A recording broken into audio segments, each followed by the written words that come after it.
Okay, so basically, this is my review, opinion, thoughts, what have you on Django Unchained, the movie. Just had the opportunity to watch it last night. Now, first of all, a couple things, Number one, the hype and the drama and all the conversation around this movie, this whole national conversation. I think it worked out quite well, obviously, for Quentin Tarantino. Me myself, finally seeing the movie, it was one of them things. Like, it was like all this hype for this. It didn't seem to me, too extraordinary in any category, just as a movie or the racial stuff that people were talking about, what have you. So kind of follow my pattern of thought a little bit. So number one is, it depends, your take on it is going to depend on what you know about films and, your analysis on media and so on and so forth. So I'll go over a couple of the things that were kind of, in the national dialogue. So one was the usage of the word nigga. I wasn't, first of all, shocked by it. Obviously, any black man who lives in America is used to the word nigga and has heard it in their lifetime, whether used, by friends as a term of endearment, quote unquote, and whatever your feelings on that, whether it's right or wrong or whatever. Certainly, no one is going to dispute that it happens or not. It certainly happens.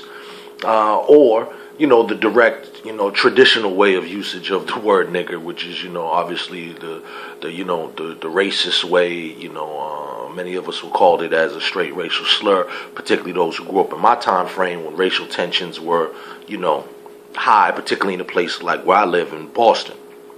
Nigger, usually a couple of words preceded that were go home nigger, what have you. So in any event, I didn't find this movie to be so excessive in that, as a person who has grown up watching stand-up comedy, everything from classic comedy where you have geniuses such as Richard Pryor before he said he wasn't saying the word no more, or Paul Mooney, both who were masters at the usage of the word nigger and niggerologists in their own right. Clearly, stand-up comedy of today, whether you're listening to somebody like Cat Williams or whatnot, is prevalent. And then, of course, in hip-hop, nigger is, uber prevalent in hip-hop. So none of that did I find shocking or any kind of, what people say, oh, well, Quentin Tarantino made the film or whatever, so white record execs make the music and sign the artists who do that type of music. So what? White comedy people promoted and directors directed and white cameramen filming. I mean, so this whole thing, like somehow Quentin Tarantino either is some sort of sick thing where people really expected Quentin Tarantino or put him as this friend of black people or something, like he's any different from any one of these other white people in Hollywood or the media or corporations or whatever, where somehow he's supposed to, I don't know, be held to a different standard. They don't give a doggone about it, and nor really should he. Then the other thing is, of course, the actors that were involved, Jamie Foxx and Kerry Washington and Samuel Jackson. Well, how could they? They're sellouts and blah blah blah. Let's remember, I think that the first actor, whatever it is, Oscar or Grammy, whatever the thing is.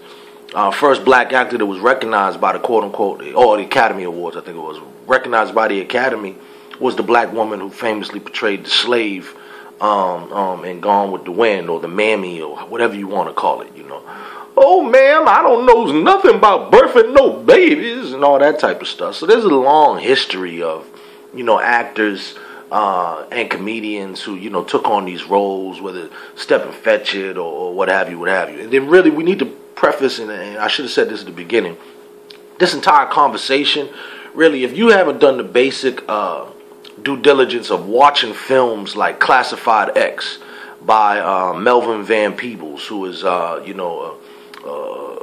genius in his own right and certainly a master filmmaker who made Sweetback's Badass Song, father of Mario Van Peebles, who many of you may know is the maker of films like Posse and New Jack City and so on and so forth. But Melvin Van Peebles, the old man, the father, did an excellent piece called Classified X. You can see it. It's on Netflix now. Definitely on YouTube. Just do a search, Classified X, and did an immaculate breakdown of films and media and its portrayal and relationship to particularly black people. Now, really and truly, I had, in a conversation with Mr. Van Peebles, had encouraged him to do a part 2. Because this movie was done some time ago, and some of the stuff that has happened since this film came out makes his case even more, particularly with some of the stuff in hip-hop and so on and so forth. And this would be another one of those things. I would love, Mr. Van Peebles, you're out there in YouTube land, I would love to see your comments on what you think about the Django from that level of analysis, being an expert in film and being an expert in, the way that Hollywood has had this relationship with Africans here in America. And also, too, and how different that is with the relationship that we've had around the world and blah, blah, blah. So in any event, only in America is this movie buzzworthy and have all this, stuff associated with it because of the history, the past of America, as well as the present in America. So now on to the movie itself. I don't feel that any of these actors were sellouts for taking this role. No more than they were sellouts for taking any of their other roles. I mean, you could make a case. Jamie Foxx, who I love and admire as a comedian, as a singer, has a great voice, very talented on the piano. Always loved him as a comic. Did an excellent job, I thought, in Ray. Of course, as Ray Charles. But, one thing that always upset me with Jamie Foxx was going back to his comedy days with Wanda and how he had been one of the black actors, black comedians who, as the famous, kind of conspiracy theory is that Hollywood is always going to try to demasculate a black man by, having them put on a dress. And when we look at the comedians who've done it, I think all the Wayans have done it. Martin Lawrence, Eddie Murphy, on down the list of men. Certainly Tyler Perry is, the mistress of that entire, not the master, but the mistress of that entire genre right now, taking it to a whole nother level. But so for me, it was never a question about Jamie Foxx selling out or Kerry Washington or Samuel L. Jackson. You can make a case that, any role you take, unless you're portraying, something that is glorious from our past and our history, you can make a case that anything else is selling out. So really, I don't put that on them. It's just a movie. It's just a role. They chose to take it, what have you. Now, in terms of the whole things people were talking about, this is the first time you've seen black people, kill white people in a movie. No, it's not. Anybody see Blade? And I don't even got to go with 100 references throughout films, but, Blade, I remember when Blade came out, because one of my homeboys, rest in peace, Kareem Ali, he was so amped. He's like, Jamal, you got to see it. The first 5 minutes, he just kills about 50 white people. So if we remember the Blade, the vampire hunter, the opening scene in the nightclub, he killed everything moving in the nightclub as the black hero. So, I don't think it's necessarily something new in this context of being slave masters or slave owners and whatnot. Basically it's just much ado about nothing. The movie wasn't, to me, all that great. The things I found most enjoyable about the movie were aesthetic things that you just talking about filmmaking. So, did an excellent job of editing the film, the soundtrack, and how the movie, the music, for the movie was of that time period, trying to capture and recreate that feeling that you got in these spaghetti westerns. How the movie happened at the right time, and then he looks right at the camera, and when the whip cracks or pulls the gun out, all that type of stuff. Cinematically it was done, lighting, the edits, all that, the dialogue, blah, blah, blah, all that was, the stuff that I found most enjoyable about the movie, but not even something that I would really come away with saying like, wow, that's like one of the best movies I've ever seen. Some of the best acting and the best directing and It just wasn't that serious, at least not for me. It was just a flick. Now, of course, okay, now my own little analysis in terms of all the stuff that are brought up. Now, once again, going back to Classified X, if you're hip to that, then you know how historically we've been portrayed, and there's characters that go along. There's the strong black man. You got the Mandingo. You got the tragic mulatto. You got, you got the brute image. You got the kind of, I don't know what you call it, but kind of like the Chicken George image, always talking and shucking and jiving and grinning and all that type of stuff.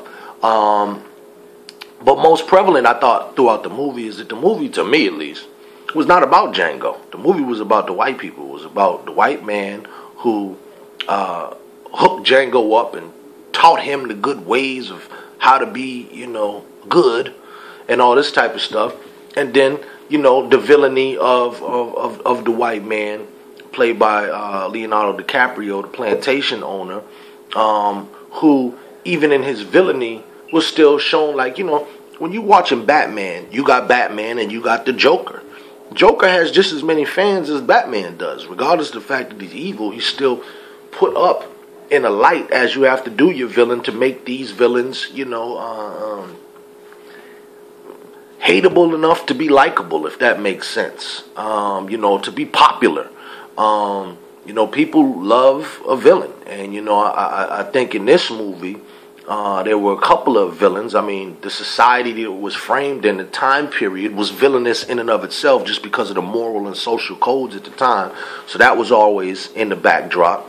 But it did what it always did. It showed white people as powerful. It did the camaraderie between the black man who, if it was not for this white man, would have never went on to be, amazing and do these wonderful things. The white man had to free him. The white man had to befriend him. The white man had to teach him. The white man had to guide him. So really what you get is a buddy flick that really, depicts black loyalty to some sort of white hero figure that serves as I said, guide, big brother, fatherly figure. It's played out 1,000 different times in 1,000 different movies, but often it's there. The love interest, tragic mulatto. You got this beautiful woman, and when I say beautiful, beautiful because of course she's light skinned. Because they wasn't gonna cast Precious as the beautiful woman that he was gonna bust his behind to go over hell and high water to go back and rescue. So you still had that dynamic. Then of course you got the Samuel L. Jackson, which is really indicative of a lot of people in our society, which is just the classic Tom. Those who have completely bought into master structure and they comfortable, and that I thought was the most interesting role probably in the film. Just because of all the parallels that can be seen today in society, and when you got people who are trying to move forward in whatever kind of way it is, you always got somebody who's just comfortable with the status quo and the way things are, and they more worried about protecting the interest of those who oppress us than, of course, working in on behalf of their own interests. So I'm trying to remember, so I'm going through all this. Yes, other than that, that was really it. The hero goes through all the arcs of the hero. It was a long movie, so it had kind of segments. But really, once again, I just think it was kind of much ado about nothing. And all the things that I saw was not this big explosive race thing to me. It was not. The usage of the N-word was not a big deal to me. None of that. So basically, that's it. Django Unchained. Of course, the D is silent. Alright. As often is the weapons that they use to oppress our people. Silent weapons for silent wars. Alright, so that's my take on Django Unchained. Alright? Peace.